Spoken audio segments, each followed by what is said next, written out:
Mesdames et messieurs, bonsoir et bienvenue sur les ondes de votre chaîne privée Sahel TV, la chaîne de la diversité, pour ce nouveau bulletin d'information dont voici tout de suite le sommaire. Au lendemain de sa libération, Biram Ould Daoul Abeid garde le même ton.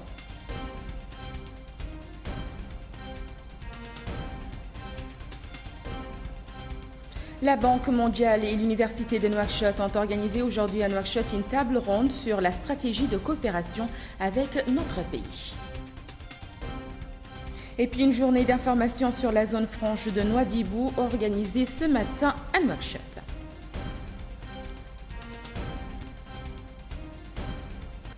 Merci mesdames et messieurs de vous joindre à nous pour le développement de toutes ces informations. Avant tout, nous nous excusons de ce petit retard indépendant de notre volonté. Nous ouvrons cette édition par ce crash d'un Airbus A320 d'Egypte Air effectuant la liaison Paris-Le Caire avec 66 personnes à son bord. L'avion a disparu à l'aube ce jeudi 19 mai au-dessus de la Méditerranée, 45 minutes avant son atterrissage, a indiqué la compagnie aérienne nationale égyptienne. L'avion transportait 56 passagers auxquels s'ajoutent les 7 membres d'équipage et les 3 personnels de sécurité, a précisé la compagnie qui a décompté parmi eux 30 Égyptiens, 15 Français, 2 Irakiens, un Britannique, un Canadien, un Belge, un Portugais, un Algérien, un Soudanais, un Tchadien, un Saoudien et un Koweïtien. Le Conseil des ministres s'est réuni ce jeudi 19 mai 2016 sous la présidence de son Excellence, M. Mohamed Ould Abdelaziz, président de la République. Le Conseil a pris les 2 mesures individuelles suivantes. Ministère des Affaires étrangères et de la coopération, cabinet du ministre, conseiller juridique, Dr El Arbi Ould Khtour, administration centrale, direction du protocole, directeur adjoint Ali Ould Mohamed. Au lendemain de sa libération, à la suite d'une décision de la Cour suprême, M. Biram Ould Daoul Abeid, président d'IRA Mauritanie, a bien voulu répondre aux questions de notre reporter sur le dialogue, sur ses conditions de détention, sur ses sangs après sa libération et sur l'avenir de son mouvement. Biram Ould Daoul Abeid semble sensiblement garder le même ton qu'avant. L'intégralité de l'entretien à la fin de cette édition. La Banque mondiale de Mauritanie et l'Université de Nouakchott ont organisé aujourd'hui à Nouakchott une table ronde dont le thème est de mieux connaître la Banque mondiale et sa stratégie de coopération avec notre pays. L'objectif s'ouvre au monde académique en vue de répondre à la question comment parvenir au développement. Le reportage est signé par Fatima Tadeachi. Mieux connaître la Banque mondiale et sa stratégie de coopération avec la Mauritanie, tel est le thème de la table ronde organisée aujourd'hui à Nouakchott par la Banque mondiale et l'Université de Nouakchott. L'objectif est de s'ouvrir au monde académique pour étudier la question comment parvenir au développement. C'est en effet par le souci de répondre à cette question que se rejoignent leurs intérêts pour le progrès et le bien-être social. Dans un mot prononcé à l'occasion, le représentant du doyen de la faculté des sciences économiques et juridiques a mis en exergue l'importance de cette table ronde et surtout dans le domaine éducatif. Il a souligné que le développement et la lutte contre la pauvreté est une affaire qui concerne l'université, étant en effet une source de connaissances et de résolution de problèmes, difficultés sociales, car ce sont eux qui sont les principales concernés. Pour sa part, le représentant résident de la Banque mondiale, dans son discours à cette occasion, a souligné que le monde académique est un monde porté vers la recherche, le questionnement, la critique en vue de faire progresser les idées, les concepts et les pratiques, donc par conséquent un monde académique par essence, c'est-à-dire un milieu de foisonnement d'analyse et de théorie. Les 2 entités ont besoin de mieux se connaître, car l'on ne peut valoriser, pour ne pas dire accepter, ce que l'on ne connaît pas ou encore moins ce qu'on méconnaît. C'est pour ça que nous avons pensé utile de prendre le temps et de prendre votre temps également pour échanger sur cette institution que l'on qualifie Banque mondiale, Banque d'Oli, comme on dit souvent ici, et je l'ai beaucoup entendu. Donc, qu'est-ce que c'est, comment ça fonctionne, quels sont les problèmes, qu'est-ce que ça fait, qu'est-ce que ça ne fait pas, qu'est-ce que ça fait de bien, qu'est-ce que ça fait de mal. Voilà un peu les questions auxquelles nous attendons de votre part Et je suis là avec mes collègues qui viennent de différents secteurs techniques pour exactement vous aider à éclaircir qu'est-ce que cette institution. Il faut dire que le groupe de la Banque mondiale se préoccupe de développement, du progrès et de bien-être social, dont la mission est de mettre un terme à l'extrême pauvreté et bâtir une prospérité partagée. L'information sur la zone franche de Nouadhibou a été organisée ce matin à Nouakchott dans le but de faire les bilans des projets réalisés, les pas franchis par les études en cours de réalisation et relatives aux projets prioritaires et l'évolution de ce pôle de développement qui joue un rôle important dans l'économie de la région de Nouadhibou. Ali Abbas, Cheikh Al-Hadrami.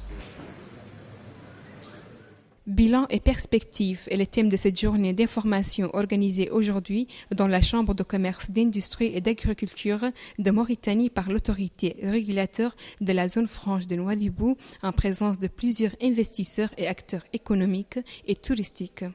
La présence des membres du gouvernement et hauts responsables du secteur privé et public ainsi que les partenaires au développement marquent l'intérêt accordé par le gouvernement à la promotion du secteur privé national et au développement de la zone franche de Nouadhibou.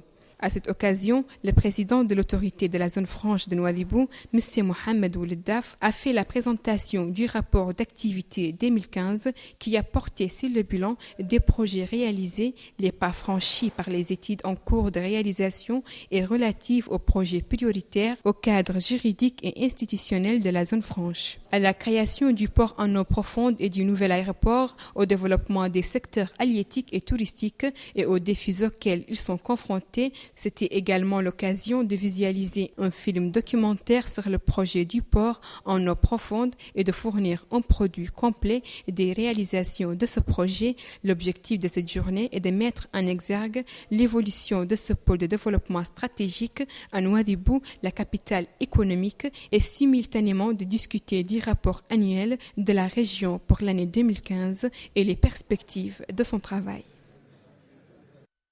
Le quartier de la Sokojim PS a été inondé l'année dernière par les eaux ou presque littéralement envahi toutes les voies de ce quartier.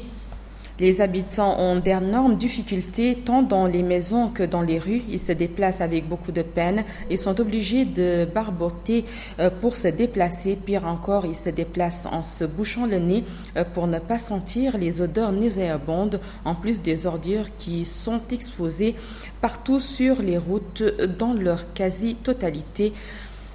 Les populations interpellent les autorités pour des mesures urgentes avant la saison des pluies. Plusieurs habitants de Marta Lahjar ont manifesté aujourd'hui devant la présidence de la République pour réclamer l'eau pour cette localité située dans la wilaya du Brakna.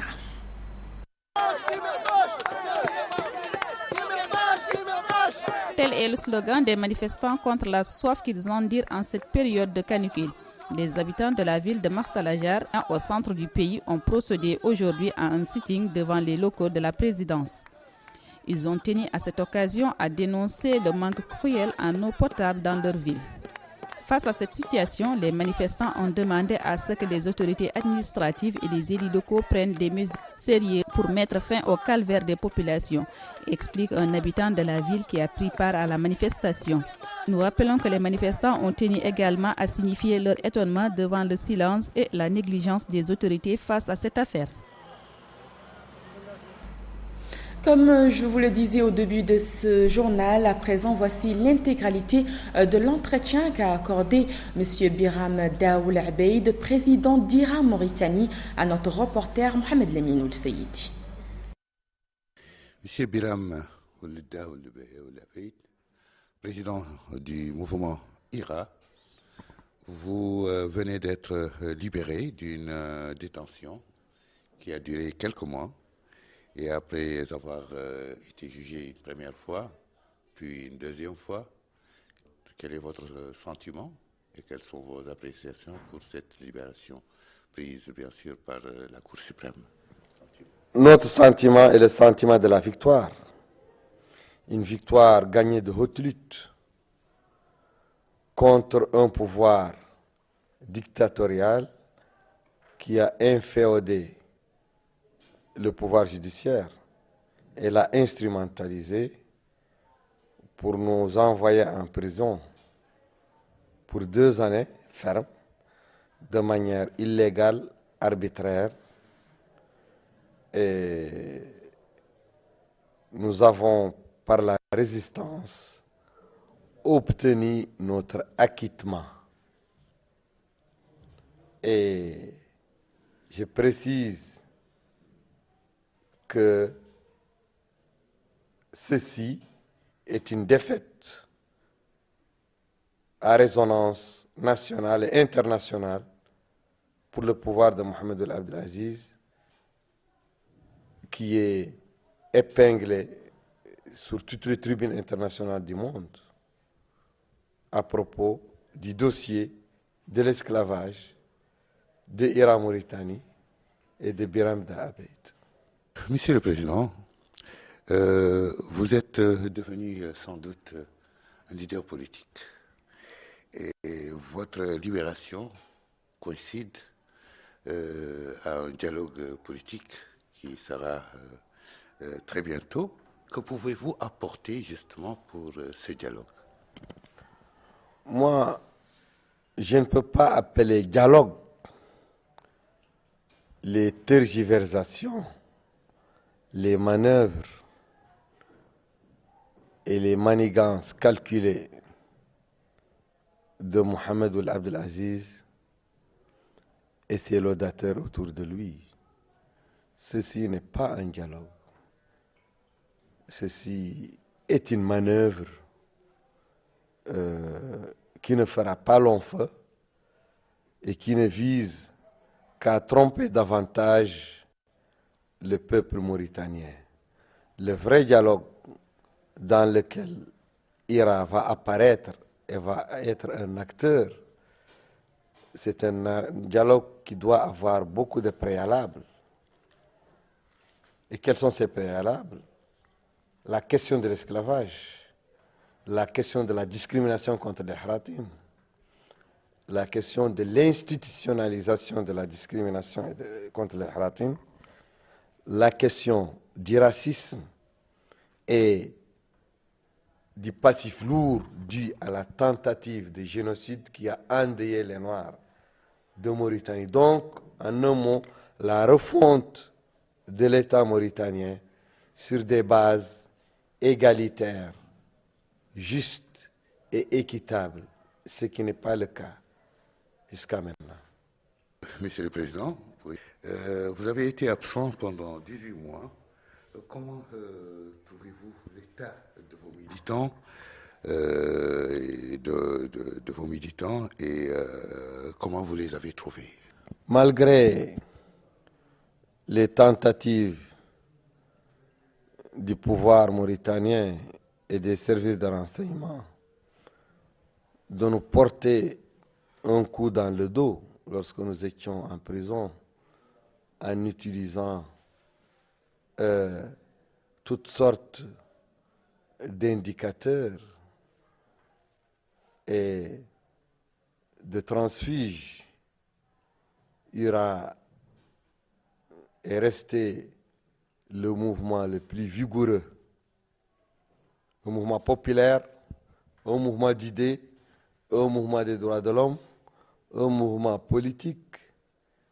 Ira a continué à se déployer, à s'élargir, à se renforcer malgré les interdictions juridiques,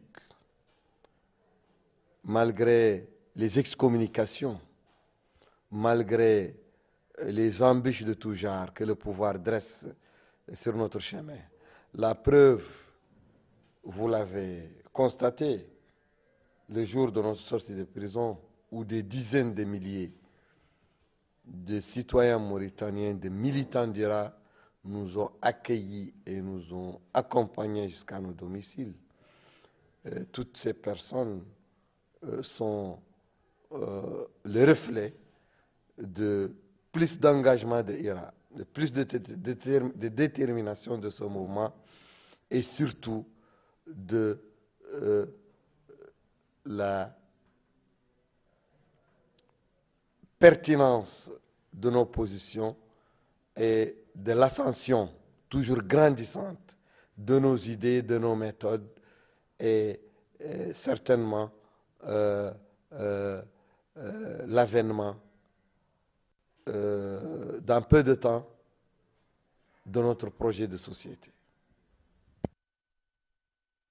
Monsieur Biram Ouleda a accordé l'exclusivité à Sahel TV au lendemain de sa libération suite à une décision de la Cour suprême.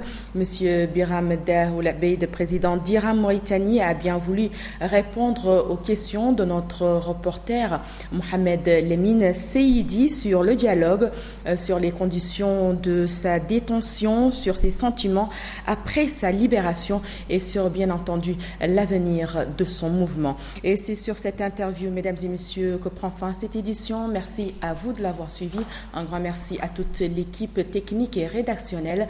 Mention spéciale à Ali Abbas, Cheikh Al-Hadrami et Mohamed Lemine Seyidi pour la coordination de cette édition. Place tout de suite au rappel du sommaire. Au lendemain de sa libération, Biram Ouleda Ould Abeid garde le même ton.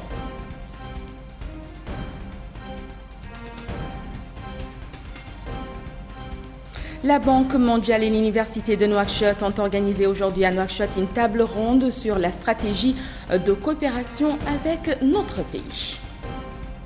Et puis une journée d'information sur la zone franche de Nouadhibou organisée ce matin à Nouakchott.